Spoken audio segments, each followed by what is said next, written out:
দাড়ি শাস্তিছে, খরাত খরাত খরাত খরাত শব্দ আসছে, কেন মুখ লাল হয়ে যাচ্ছে, চামড়া, এ শয়তান কি এর মুখ ঝুলে গেল, কথা কইও তা দেওয়ানে পাঁচটা আবার নতুন বেলে। দাড়ি, দাড়ি শরীয়তের হুকুম না, দাড়ি রাখা ওয়াজিব, দাড়ি রাখা ওয়াজিব। এই দাড়ি রেখে দেখেন, দাড়ির বিনিময়ে কিয়ামতে পাবেন দাড়িওয়ালাকে।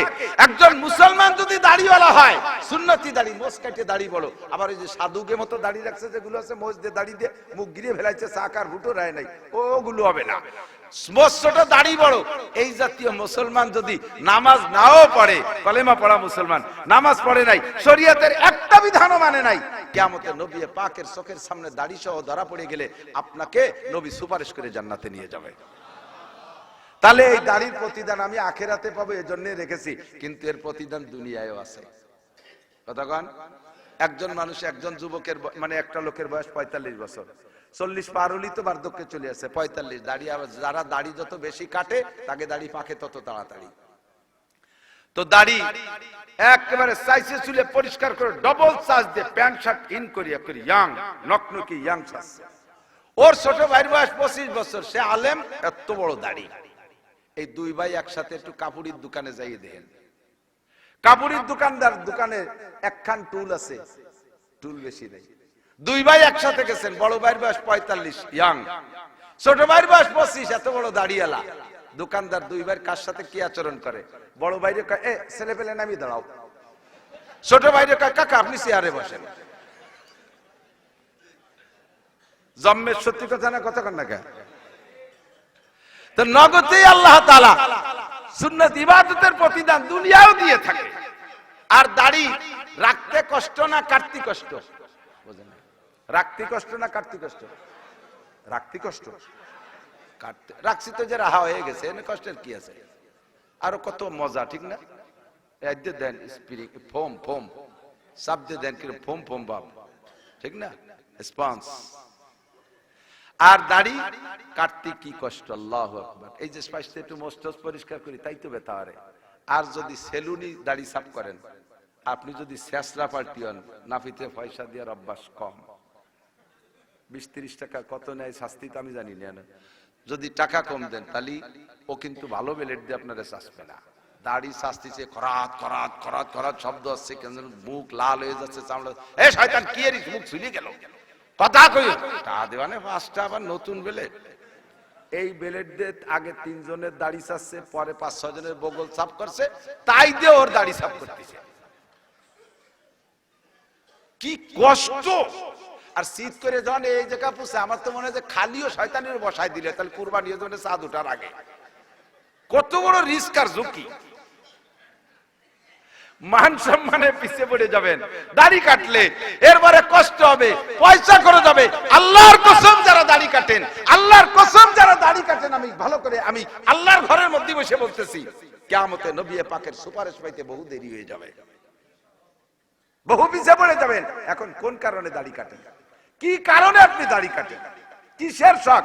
বিশেষ করে বুড়ো মানুষ যারা অল্প বয়সে দাড়ি কাটছেন, একটা বিয়ে শাদী করতে হবে, দাড়ি রাখলে বুড়ো বুড়ো দেওয়া যায়, ধরে নিলাম সে সময় কাটাকাটি যাওয়ার হয়েছে, দাড়ি রাখলে চাকরি হয় না, সে বয়সে চাকরি যাওয়া পর্যন্ত দাড়ি মানে চাকরি হয়েছে, বিয়ে হয়েছে, ছেলে মেয়ে হয়েছে, নাতি নাতনি হয়ে গেছে, এখন আপনি খোকা সাজেন কে? এখনো কিসের লোভে দাড়ি কাটেন? মরেন যদি এই অবস্থায়, ভালো করে মনে রাখেন, ক্বালা রাসূলুল্লাহ সাল্লাল্লাহু আলাইহি ওয়াসাল্লাম তামুতুনা কামা তাহইয়াউন, তোমার জীবন যাপন যেমন হবে তোমার মরণটা তেমন হবে। ওয়াতুহশারুনা কামা তামুতুন, যে চেহারায় মরবা এই চেহারায় উঠবা, যে চেহারায় মরবা এই চেহারায় উঠবা। এক ফুটও চিন্তা করা লাগবে না। তুমি যদি দাড়িওয়ালা হও, বিশ্বনবী তোমাকে দাড়িওয়ালা দেখে সুপারিশ করবে। যদি দাড়িবিহীন মুসলমান হও, তাহলে তোমাকে দাড়ির কারণে, মুখে 1000 দাড়ি আছে, 1000 দাড়ি সম্পূর্ণ দাড়ি কাটার নিয়ে তো যদি একটা দাড়ি কাটেন, তাহলে একটা দাড়িতে একটা কবিরা গুনাহ। আর এই মুখের উপর সাইডটা এখানে পরিষ্কার করার জন্য দুই একটা কেটে গেছে, দাড়ি ফেলানোর উদ্দেশ্য না, মোছের সাথে পড়ে গেছে, ওটা আপনার কবিরা গুনাহ না। সম্পূর্ণ দাড়ি কাটবেন নিয়ত করে যখন পোস্ট বাঁধাইছেন, প্রত্যেক এক এক দাড়িতে এক এক কবিরা গুনাহ, 7000 বছর জাহান্নাম। ইনকাম করছেন মাত্র 2 মিনিটের ভিতরে দাড়ি সাফ করে ফেলাইছেন। 1000 দাড়ি আছে, গুনাহগাথা তো নাই, ধরে নিলাম 1000 দাড়ি কাটিয়ে ফেলাইছেন 2 মিনিটের ভিতরে, তাতে আপনি 2 মিনিটের ভিতরে 1000 কবিরা গুনাহ কামাই করছেন। 1000 কবিরারে 1000 রে 7000 দিয়ে গুণ দেন, 7 লক্ষ বছর। একবার মুখের দাড়ি কাটলে 7 লক্ষ বছর জাহান্নাম ইনকাম করেছেন। এবং এদিক বিড়ি যখন খাইছেন তখন গুনাহ, খাওয়া শেষ বিড়ির গুনাহ বন্ধ। মদ যখন খাইছেন তখন গুনাহ, খাওয়া শেষ মদের গুনাহ বন্ধ। জিনা যখন করছেন তখন গুনাহ, জিনা করা শেষ জিনার গুনাহ বন্ধ। কিন্তু দাড়ি কাটার যে গুনাহটা, এটা হলো সদকায়ে জারিয়ার মতো গুনাহ জারিয়া। আপনি দাড়ি কেটে ঘুমিয়ে রয়েছেন, ঘুমের মধ্যে প্রত্যেক 2 মিনিটে দাড়ি কাটার সংখ্যা পরিমাণ গুনাহ হচ্ছে। আপনি দাড়ি কাটা অবস্থায় নামাজ পড়তেছেন, ওই নামাজের মধ্যে প্রত্যেক 2 মিনিটে আপনার দাড়ির সংখ্যা পরিমাণ গুনাহ লেখা হচ্ছে। দাড়ি কাটা অবস্থায় কাবা ঘর তওয়াফ করতেছেন, সে অবস্থায় আপনার প্রত্যেক 2 মিনিটে একবার দাড়ি কাটার গুনাহ লেখা হইতে তালে আছে। করে বুঝিয়ে নিয়েন। 5 কোটি টাকা আপনার যাকাত হইছে, নিজে হাতে দাঁড়ে দাঁড়ে যাইয়া বাড়ি বাড়ি যে যাকাত দেবেন সিদ্ধান্ত নেছেন। সারা ইউনিয়ন উপজেলা ভরে হেঁটে হেঁটে সারা দিন যাকাত দিতে দিতে দিতে পায়ে হেঁটে বাড়ি বাড়ি যাইতে যেতে ক্লান্ত হয়ে গেছেন। আল্লাহ, যাকাতও তোমার ফরজ, নামাজও তোমার ফরজ, এই যাকাত বাড়ি বাড়ি ঘুরে ঘুরে দিতে যে নাসির হুজুরির কথা শুনিয়ে এখন আমার কিন্তু জোহরের নামাজ পড়ার কায়দা নেই। অনুমতি আছে? আছে। এক ফরজ আদায় করতে যে আর এক ফরজ ছেড়ে দেওয়ার সুযোগ নাই, আছে নাকি? জ্যৈষ্ঠী মাসের রোজা, রাত 3টার সময় সেহরি খাইছে না, 7টা ইফতারি, কয় ঘন্টা হয়? 9 আর 7 16 ঘন্টা। এই 16 ঘন্টা রোজা রাখছেন, আবার আসরের পরে 30-32 কিলোমিটার বাইসাইকেল চালাইছেন খরার মধ্যে দিয়ে, কিরম ঠেকতেছে কোন দিক? ইফতারি নিয়ে খাইয়ে দিয়ে একেবারে সাপে আদারের মতো গড়ই পড়ছেন শীতইয়া। আজান হয়ে গেছে, ইফতারি খাইয়ে দিয়ে নামাজ পড়তে হবে না, কথা কয় না, রোজা ছিলাম। ওর সাথে কথা কয় নিষেধ, রোজা ছিল। মাগরিবের নামাজ এই রোজার কারণে ছেড়ে দেওয়ার সুযোগ আছে? ইফতার খাইয়ে শুয়ে রয়েছে, এরপরে উঠে আবার গলার সময় খাইয়ে দেয়, এর মধ্যে ইশারা আজান দিছে, এই নামাজ পড়তে যাবি না, কথা কয় না, রোজা ছিলাম। কথাই বলা যাবে না, ও রোজা ছিল। এই রোজার 5 পাইরও দাম আছে। এক ফরজ আদায় করতে আর এক ফরজ ছাড়ার সুযোগ নাই, ঠিক কি ঠিক না? অবশ্যই ঠিক। আপনি জিজ্ঞেস করতেছি ভুলি ভুলি আগে নিয়ে নেবেন। কিন্তু একটা ইবাদত আছে, যেই ইবাদতটা করতে যাইয়া নামাজও ছেড়ে দেওয়ার অনুমতি আছে, রোজা ছেড়ে দেওয়ার অনুমতি আছে, প্রয়োজনে এই বছরে হজও ছেড়ে দেওয়ার অনুমতি আছে। সেই ইবাদতটা কি? সেই ইবাদতের নাম জিহাদ। জিহাদ ইবাদতের নাম কি? জিহাদ। জোরে বলেন কি? জিহাদ। এটা সব ইবাদতকে স্থগিত করে দিতে পারে, যার কারণে আল্লাহ পাক কোরআনে কারীমের ভিতরে জিহাদের আলোচনা আনছেন 682 বার। আর সেই জিহাদের আলোচনা যখনই উলামায়ে কিরাম করে, একটা সময় একটা দল এভাবে বলতে থাকে, হুজুর ওই জঙ্গিবাদী বাদ দেন, ওইগুলো বাদ দেন, এটা বাদ দেন, ওটা বাদ দেন, এ বাদ দেন, ও বাদ দেন, তা বাদ দেন, সব বাদ দিতে দিতে শেষ থাকে। হ্যাঁ, অত পর্দার কথা ওভাবে কইেন না, ও ঘুষ খাওয়া, ঘুষের কথা ওভাবে কইেন না। এর মধ্যে আমাকে অনেক অফিসার আল্লাহর রহমতে ঘুষ খায়। আর যদি সুদের বিপক্ষে ভাবে কান, তা আমাকে প্রধান মুরব্বী তো সুদের লাইন খুলে দিয়েছে, তাই না ওগুলো বাদ দেন, এটা বাদ দেন, সেটা বাদ দেন, তাই থাকে কি?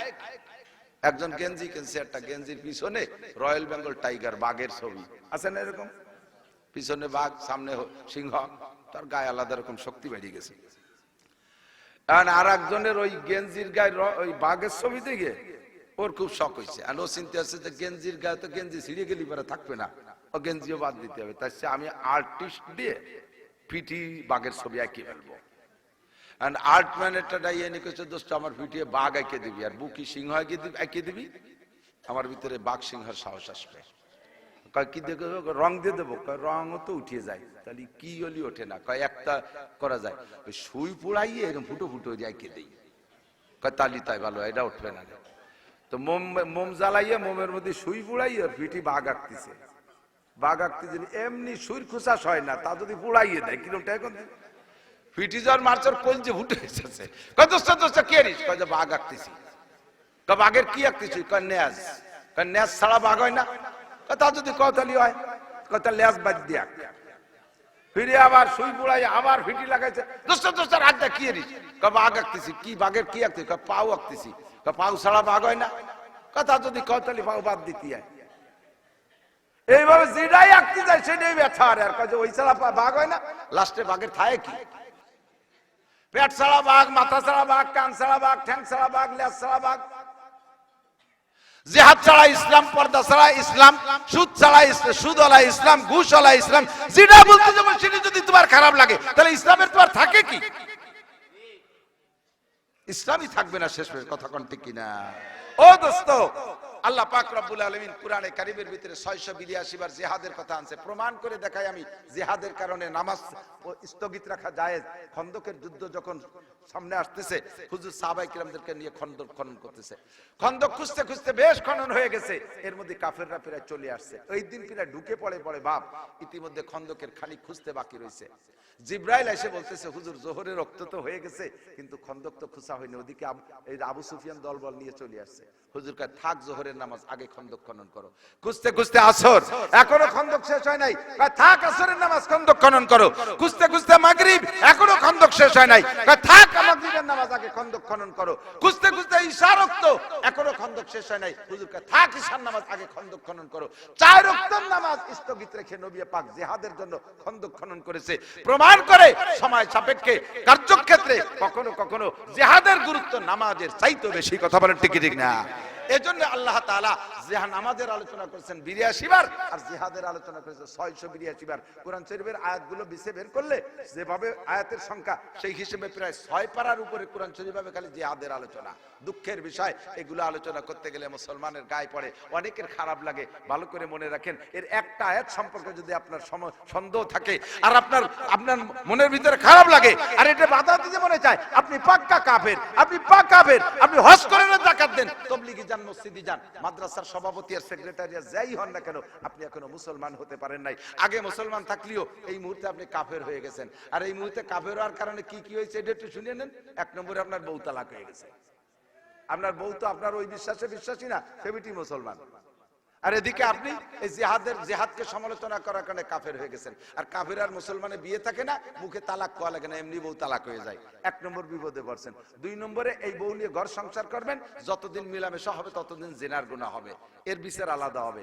3 নম্বরে এই ঘরে যদি পরবর্তীতে কোনো সন্তান পয়দা হয়, সেটা জারজ সন্তান, হারামজাদা জারির বাচ্চা পয়দা হবে। 4 নম্বরে আপনি মরে গেলে আপনার মুসলমানের নিয়ম অনুযায়ী জানাজা, কাফন এবং মুসলমানের কবরস্থানে আপনাকে দাফন করানো যাবে না, আপনাকে হিন্দুদের সিদ্ধাই নিয়ে শ্মশানে আপনার পোড়াই দিতে হবে। এটা হলো শরিয়াত। কত মাইর খাইছেন চিন্তা করতে পারেন? আমল করতে পারি না পারি, সর্ব আয়াতগুলোকে আমি 100 ভাগ বিশ্বাস করে চলবো। কথা বলেন? কাজেই এই মুহূর্তে যদি জিহাদের ডাক আসে, এই মুহূর্তে জিহাদের ডাক আসে, রেডি আছেন?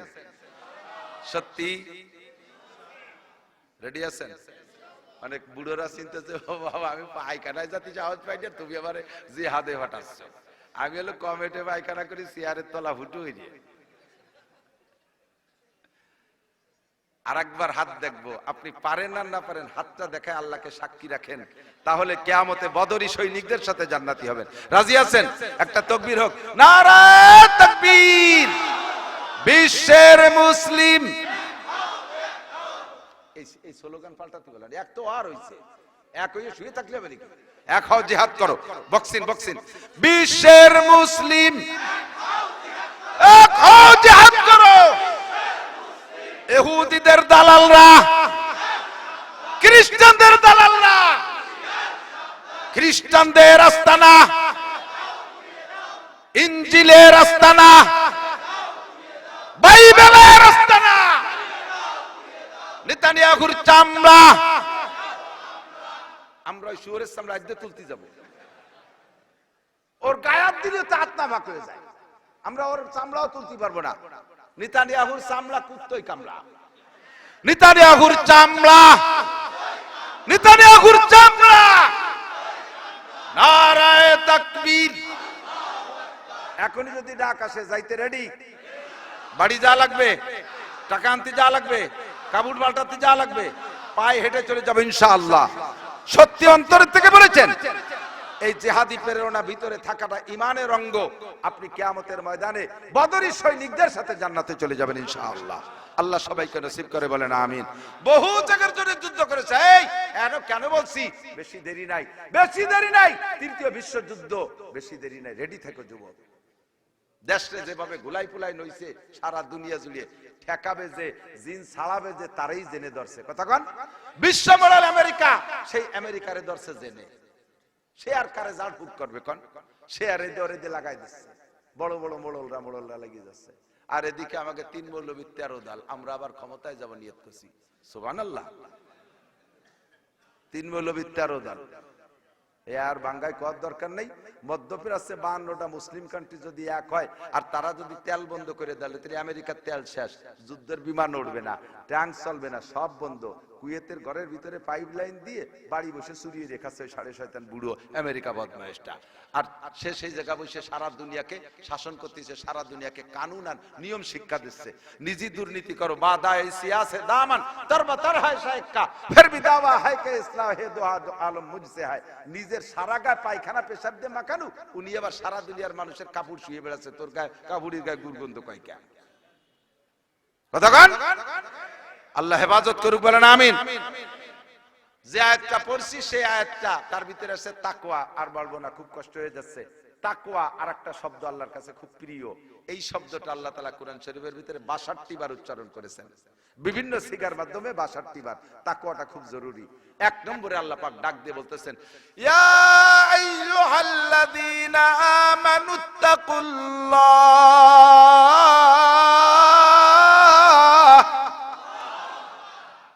হে আমার অন্ধ জগতের অটাল বিশ্বাসী পাগলরা, ইত্তাকুল্লাহ, ভয় করো কাকে? জোর হলো না, আরো জোরে। বাঘরে ভয় পাই ছিঁড়ে মুড়ে খেয়ে ফেলবে, মরে গেলে আর বাঘরে ভয় পাওয়া লাগে না। সাপরে ভয় পাই কামড় দেবে, মরে গেলে আর সাপরে ভয় পাওয়া লাগে না। আগুনরে ভয় পাই পুড়ায় মেরে ফেলবে, মরার পরে আগুনরে ভয় পাওয়া লাগে না। কিন্তু তুমি আল্লাহকে ভয়ের জন্য পাও, দুনিয়াও তাকে ভয় পেতে হবে, আখিরাতেও তোমাকে ভয় পেতে হবে। সে জায়গায় যে তার সামনে তোমাকে দাঁড়াইয়া 4টি ইমিগ্রেশন তোমাকে অতিক্রম করতে হবে। 4টি ইমিগ্রেশন, বিমানে যারা উঠছেন তারা ইমিগ্রেশন জানেন। বিমানের চেক, বিমানে ওঠার আগ পর্যন্ত 4টি জায়গায় চেক হয়। এর নাম হলো, ওই বিমানের পরিভাষা বলে ইমিগ্রেশন। 1 নম্বরে তোমার বডি ইমিগ্রেশন, 1 নম্বরে তোমার ব্যাগেজ পাসপোর্ট ইমিগ্রেশন, 2 নম্বরে তোমার টিকিট পরীক্ষা, 3 নম্বরে তোমার লাগেজ পরীক্ষা, 4 নম্বরে তোমার বডি পরীক্ষা। এই 4 পরীক্ষা পাস করে তোমাকে যেতে হবে, বিমানে উঠতে হবে।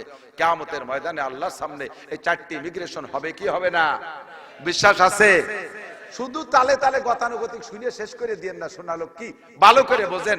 এই ইমিগ্রেশনের মানে হলো আপনাকে গোটা জিন্দেগির হিসাব দেওয়া লাগবে, গোটা জিন্দেগি। আজকে গেল মঙ্গলবার নাকি? গত মঙ্গলবার সকালে কে কি খাইছেন 1 মিনিটের ভিতরে বলার ক্ষমতা আছে কে? সত্য কথা বললে কেউ বলতে পারবেন না, মিথ্যে বলি বলতে আমি রুটি খাইছি, এক কথা কই দিই। সত্যি না মিথ্যে? আমি তো আমরা বাড়ি ছিলাম না সেই সময়। ও মিথ্যে কথা না, অরিজিনালি কি খাইছেন সত্য হিসাব করে তরি তরকারি সহ বলা বড় কঠিন, ঠিক না? তাহলে কিয়ামতে আমার 70 বছরের হিসাব কিভাবে দেব? এই ভয় আল্লাহকে পাও, এই ব্যাপারে আল্লাহকে ভয় পাও। 2 নম্বরে, হ্যাঁ যুবক, কয় বোতল গাঁজা খাইছি, যে এবা ফেন্সিডিল কি পরিমাণ খাইছি হিসাব দে। এই জায়গা আমার কাছেই তো 1 সপ্তাহ যা খাইছে তাই হিসাব দিয়ে সত্যি পারবেন না।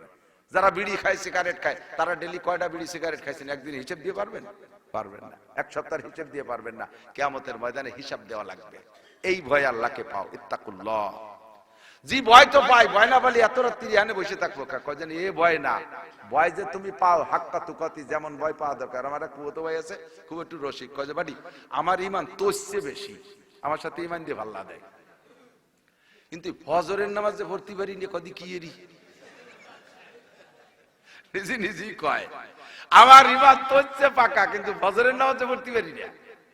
আমি বললাম ফজরের নামাজে ভর্তি পারে না, সে আবার নিজের ইমান নিয়ে বাহাদুরি করে কিভাবে? হ্যাঁ, আল্লাহকে ভয় পাও। আল্লাহর ভয় যদি কামা হক অন্তরে থাকে, ওই লোকটার ফজরের নামাজ ছুটে যাওয়ার কোনো উপায় থাকে না, কথাই না, ঠিক কি না? যে লোকটা আল্লাহকে ভয় পায়, ওই লোকটা মনের অজান্তে একটা সগীরা কবিরা গুনাহ করতে পারে না, মনের অজান্তেও করতে পারে না। আল্লাহর ভয় যদি ভিতরে থাকে, আল্লাহর ভয় যদি ভিতরে থাকে। বর্তমানে দেখেন যারা আতঙ্কে আছে, যারা তারা কারাত আমি করছি না, যারা আতঙ্কে আছে তাকে কি যে ব্যাপারে ভয় পাওয়া লাগতেছে, সেই ব্যাপারটা কি অন্তরের থেকে এক মুহূর্তের জন্য ছোটে কন? ঘুমোই থাকলেও স্বপ্নে দেখে পুলিশ আইছে, ঠিক কিনা? এর নাম হলো বিশ্বাস। এর নাম কি? এর নাম ভয়। ইত্তাকুল্লাহ হাক্কা তুকাতি। এরপরে আল্লাহ কয় ওয়ালা তামুতুন্না ইল্লা ওয়া আনতুম মুসলিমুন, মুসলমান না হয়ে মরো না। লম্বা ব্যাখ্যা বলার সময় নেই, পারতেছি না, গলা ব্যথা হচ্ছে। একটু কথা বলবো, এদিক তাকান, যেটা বলবো সেটা হলো উদ্দেশ্য। আল্লাহ পাক যত বিধান হুকুম দিয়েছেন আমাদের জন্য, প্রত্যেকটার জন্য এগেনস্টে আল্লাহ তাআলা আমাদের জন্য দুনিয়ায়ও কল্যাণ রাখছে, আখিরাতেও কল্যাণ রাখছে। যে ইবাদতটা করবেন ওই ইবাদতটার মূল পাওনা আখিরাতে, তবে প্রত্যেকটা ইবাদতের প্রতিদান আল্লাহ দুনিয়ায় রাখছে। যেমন উদাহরণস্বরূপ বোঝেন, 5 ওয়াক্ত নামাজ পড়লে, নামাজ পড়ি কি দুনিয়ার জন্য না আখিরাতের জন্য? তবে আল্লাহ তাআলা এর 5টা পুরস্কার রেখেছেন, তার 4টি আখিরাতের জন্য, একটা রাখছে দুনিয়ার জন্য। নামাজি ব্যক্তিকে আল্লাহ তাআলা অভাবে ফেলায় না, বলবেন না সুবহানাল্লাহ। রোজা রাখি কি দুনিয়ায় কিছু পাওয়ার আসে না আখিরাতে? রোজা রাখি কি ইফতারির দাওয়াত পাবো সেই আশায়? কি জন্য? আখিরাতে আল্লাহর হাতের ইফতারি খাবো সেই আশায়, ঠিক না? তো রোজার বিনিময়ে নবী পাক বলেন ইজাদু ফিহি রিজকুল মুমিন, রোজাদারকে আল্লাহ তাআলা দুনিয়া বঞ্চিত করে না, রমজানে রোজাদারকে আল্লাহ তাআলা রুজির বরকত বাড়ায় দেয়। তার বাস্তব দেখেন, এখন সন্ধ্যার সময় এই যে লক্ষ্মী ভাষা চৌরাস্তা বাজারে আসেন, যে এই যার কাছ বাড়ির ধারে যে দোকান, একটু চাটা খাইতে যান, সন্ধ্যার আগে খেজুর, পেঁয়াজি, বেগুনি, শরবত, তারপরে খিচুড়ি, ডাবড়া, রুটি, এই রকমারি 14-15 প্রকার কি আইটেম কি ডেলি খান? এখন এই রমজান মাসে প্রত্যেকদিন ইফতারির সময় এই সময় আইটেম জোগাড় করেন কি করেন না? এখনো যা ইনকাম করতেছেন তখনও তাই করেন। আল্লাহ পাক প্রত্যেকদিন কিভাবে আমাদেরকে খাওয়াচ্ছে, এটাই হলো ইজাদু ফিহি রিজকুল মুমিন। এমন করে আপনি শরীয়তের যে বিধানটার পর আমল করবেন, দেখবেন যে ওইটার ভিতরে আপনি আখিরাতের চাইতে নগদে দুনিয়ারই আপনি প্রতিদান বেশি পাবেন। একেবারে ছোট একটা কথা বলি, দাড়ি শরীয়তের হুকুম না? দাড়ি রাখা ওয়াজিব, দাড়ি রাখা ওয়াজিব। এই দাড়ি রেখে দেখেন, দাড়ির বিনিময়ে কিয়ামতে পাবেন দাড়িওয়ালাকে। একজন মুসলমান যদি দাড়িওয়ালা হয়, সুন্নতি দাড়ি, মোজ কাটে দাড়ি বড়, আবার ওই যে সাধুকে মতো দাড়ি রাখছে যেগুলো আছে, মোজ দিয়ে দাড়ি দিয়ে মুখ গিরে ফেলাইছে, চাকার ফুটো রায় নাই, ওগুলো হবে না। ছোট দাড়ি বড় এই জাতীয় মুসলমান যদি নামাজ নাও পড়ে, কলেমা পড়া মুসলমান, নামাজ পড়ে নাই, শরীয়তের একটা বিধানও মানে নাই, কিয়ামতে নবী পাকের চোখের সামনে দাড়ি সহ ধরা পড়ে গেলে আপনাকে নবী সুপারিশ করে জান্নাতে নিয়ে যাবে। তাহলে এই দাড়ির প্রতিদান আমি আখিরাতে পাবো, এজন্য রেখেছি, কিন্তু এর প্রতিদান দুনিয়ায়ও আছে। কতক্ষণ? একজন মানুষ, একজন যুবকের মানে একটা লোকের বয়স 45 বছর, 40 পার হলেই তো বার্ধক্যে চলে আসে, 45 দাড়ি। যারা দাড়ি যত বেশি কাটে তাকে দাড়ি পাকে তত তাড়াতাড়ি। তো দাড়ি একেবারে সাইজে চুলে পরিষ্কার করে ডবল চার্জ দিয়ে প্যান্ট শার্ট ইন করিয়া করি ইয়াং নকনকি ইয়াং চার্জ। ওর ছোট ভাইয়ের বয়স 25 বছর, সে আলেম, এত বড় দাড়ি। এই দুই ভাই একসাথে একটু কাপড়ের দোকানে যাইয়ে দেখেন, কাপড়ের দোকানে একখান টুল আছে, টুল বেশি নেই। দুই ভাই একসাথে গেছেন, বড় ভাইয়ের বয়স 45 ইয়াং, ছোট ভাইয়ের বয়স 25, এত বড় দাড়িওয়ালা। দোকানদার দুই ভাইয়ের কার সাথে কি আচরণ করে? বড় ভাইরে কয়, এ ছেলে পেলে নামিয়ে দাঁড়াও। ছোট ভাইরে কয়, কাকা আপনি চেয়ারে বসেন। জম্মের সত্যি কথা না, কথা কন না কে? তো নগদেই আল্লাহ তাআলা সুন্নাত ইবাদতের প্রতিদান দুনিয়াও দিয়ে থাকে। আর দাড়ি রাখতে কষ্ট না কাটতে কষ্ট? বুঝেন? রাখতে কষ্ট না কাটতে কষ্ট? রাখতে কষ্ট। কাটতে রাখছি তো যে রাহা হয়ে গেছে, এনে কষ্টের কি আছে? আরো কত মজা, ঠিক না? এই যে দেন স্পিরিং ফোম ফোম শব্দ দেন কি ফোম ফোম বাপ, ঠিক না? স্পঞ্জ। আর দাড়ি কাটতে কি কষ্ট, আল্লাহু আকবার। এই যে স্পষ্ট একটু মস্তক পরিষ্কার করি তাই তো ব্যথা হয়। আর যদি সেলুনি দাড়ি সাফ করেন, আপনি যদি শেষরা পাল্টি হন, নাফিতে পয়সা দেওয়ার অভ্যাস কম, 20-30 টাকা কত নেয় শাস্তি তো আমি জানি না। যদি টাকা কম দেন তাহলে ও কিন্তু ভালো বেলেট দিয়ে আপনারা চাষবে না। দাড়ি শাস্তিছে, খরাত খরাত খরাত খরাত শব্দ আসছে, কেন মুখ লাল হয়ে যাচ্ছে, চামড়া, এ শয়তান কি এর মুখ ঝুলিয়ে গেল, কথা কই টা দেওয়ানে 5টা আবার নতুন বেলেট। এই বেলেট দিয়ে আগে 3 জনের দাড়ি চাচ্ছে, পরে 5-6 জনের বগল সাফ করছে, তাই দিয়ে ওর দাড়ি সাফ করতেছে। কি কষ্ট! আর শীত করে যখন এই জায়গা পুষে, আমার তো মনে হয় যে খালিও শয়তানের বসায় দিলে তাহলে কুরবানি হয়ে যাবে চাঁদ ওঠার আগে। কত বড় রিস্ক আর ঝুঁকি! মান সম্মানে পিছিয়ে পড়ে যাবেন দাড়ি কাটলে, এরপরে কষ্ট হবে, পয়সা করে যাবে। আল্লাহর কসম যারা দাড়ি কাটেন, আল্লাহর কসম যারা দাড়ি কাটেন, আমি ভালো করে আমি আল্লাহর ঘরের মধ্যে বসে বলতেছি, কিয়ামতে নবী পাকের সুপারিশ পাইতে বহু দেরি হয়ে যাবে, বহু পিছিয়ে পড়ে যাবেন। এখন কোন কারণে দাড়ি কাটেন? কি কারণে আপনি দাড়ি কাটেন? কিসের শখ? বিশেষ করে বুড়ো মানুষ যারা অল্প বয়সে দাড়ি কাটছেন, একটা বিয়ে শাদী করতে হবে, দাড়ি রাখলে বুড়ো বুড়ো দেওয়া যায়, ধরে নিলাম সে সময় কাটাকাটি যাওয়ার হয়েছে, দাড়ি রাখলে চাকরি হয় না, সেই বয়সে চাকরি যাওয়া পর্যন্ত দাড়ি মানে চাকরি হয়েছে, বিয়ে হয়েছে, ছেলে মেয়ে হয়েছে, নাতি নাতনি হয়ে গেছে, এখন আপনি খোকা সাজেন কে? এখনো কিসের লোভে দাড়ি কাটেন? মরেন যদি এই অবস্থায়, ভালো করে মনে রাখেন, ক্বালা রাসূলুল্লাহ সাল্লাল্লাহু আলাইহি ওয়াসাল্লাম তামুতুনা কামা তাহইয়াউন, তোমার জীবন যাপন যেমন হবে তোমার মরণটা তেমন হবে। ওয়াতুহশারুনা কামা তামুতুন, যে চেহারায় মরবা এই চেহারায় উঠবা, যে চেহারায় মরবা এই চেহারায় উঠবা। এক ফোঁটা চিন্তা করা লাগবে না। তুমি যদি দাড়িওয়ালা হও, বিশ্বনবী তোমাকে দাড়িওয়ালা দেখে সুপারিশ করবে। যদি দাড়িবিহীন মুসলমান হও, তাহলে তোমাকে দাড়ির কারণে, মুখে 1000 দাড়ি আছে, 1000 দাড়ি সম্পূর্ণ দাড়ি কাটার নিয়ত যদি একটা দাড়ি কাটেন, তাহলে একটা দাড়িতে একটা কবিরা গুনাহ। আর এই মুখের উপর সাইডটা এখানে পরিষ্কার করার জন্য দুইটা কেটে গেছে, দাড়ি ফেলানোর উদ্দেশ্য না, মোছের সাথে পড়ে গেছে, ওটা আপনার কবিরা গুনাহ না। সম্পূর্ণ দাড়ি কাটবেন নিয়ত করে যখন পোস্ট বাঁধাইছেন, প্রত্যেক এক এক দাড়িতে এক এক কবিরা গুনাহ, 7000 বছর জাহান্নাম। ইনকাম করছেন মাত্র 2 মিনিটের ভিতরে দাড়ি সাফ করে ফেলাইছেন। 1000 দাড়ি আছে, গুনাহগাথা তো নাই, ধরে নিলাম 1000 দাড়ি কাটিয়ে ফেলাইছেন 2 মিনিটের ভিতরে, তাতে আপনি 2 মিনিটের ভিতরে 1000 কবিরা গুনাহ কামাই করছেন। 1000 কবিরারে 1000 এ 7000 দিয়ে গুণ দেন, 7 লক্ষ বছর। একবার মুখের দাড়ি কাটলে 7 লক্ষ বছর জাহান্নাম ইনকাম করেছেন। এবং এদিক বিড়ি যখন খাইছেন তখন গুনাহ, খাওয়া শেষ বিড়ির গুনাহ বন্ধ। মদ যখন খাইছেন তখন গুনাহ, খাওয়া শেষ মদের গুনাহ বন্ধ। জিনা যখন করছেন তখন গুনাহ, জিনা করা শেষ জিনার গুনাহ বন্ধ। কিন্তু দাড়ি কাটার যে গুনাহটা, এটা হলো সদকায়ে জারিয়ার মতো গুনাহ জারিয়া। আপনি দাড়ি কেটে ঘুমিয়ে রয়েছেন, ঘুমের মধ্যে প্রত্যেক 2 মিনিটে দাড়ি কাটার সংখ্যা পরিমাণ গুনাহ হচ্ছে। আপনি দাড়ি কাটা অবস্থায় নামাজ পড়তেছেন, ওই নামাজের মধ্যে প্রত্যেক 2 মিনিটে আপনার দাড়ির সংখ্যা পরিমাণ গুনাহ লেখা হচ্ছে। দাড়ি কাটা অবস্থায় কাবা ঘর তওয়াফ করতেছেন, সে অবস্থায় আপনার প্রত্যেক 2 মিনিটে একবার দাড়ি কাটার গুনাহ লেখা হইতে তালে আছে। ইত্তাকুল্লাহ, ইত্তাকুল্লাহ, ভয় পান আল্লাহকে। কোন চেহারা নিয়ে আল্লাহর সামনে উঠবেন? একটা মুসলমানের চেহারা নিয়ে যান। বুড়ো মানুষ আজও প্যান্ট পরেন, খ্রিস্টানদের পোশাক প্যান্ট, ইহুদ নাসারাদের পোশাক শার্ট, মুসলমানের পোশাক আপনার ভালো লাগে না। ভালো করে মনে রাখেন, গত রাত্রে 3 জন আলেম আমাকে গত রাতে আগের রাত্রে দেখাইছে। আমাদের 7 পাড়, বলতল, জলিলপাড়, গোপালগঞ্জের ওই সাইডটা, মকসুদপুরের ওই সাইড থেকে হিন্দু এলাকা বেশি।